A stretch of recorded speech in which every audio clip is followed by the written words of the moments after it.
din təkcə fərdi insan-Allah münasibətlərini yox, həm də insanlar arası münasibətləri tənzimləyir, insanla cəmiyyət arasında olan münasibətləri tənzimləyir. Bu baxımdan insanın dəyəri mövzusu olduqca vacib mövzulardan biridir. Əvvəla insan Allah qatında yüksək dəyərə sahibdir. Quranda qeyd olunduğu kimi ləqəd kərrəmna bəni Adəm. Biz insan övladını üstün qərar verdik, kəramətli etdik.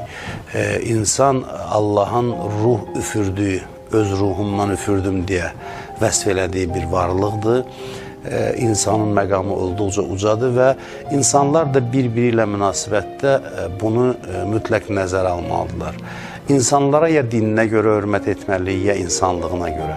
Həzrət Əli əleyhissalam Malik Əşdərə məktubunda belə bir məsələyə toxunur ki, ya insanlar səninlə din qardaşıdır, ya insanlıq baxımından səninlə qardaş.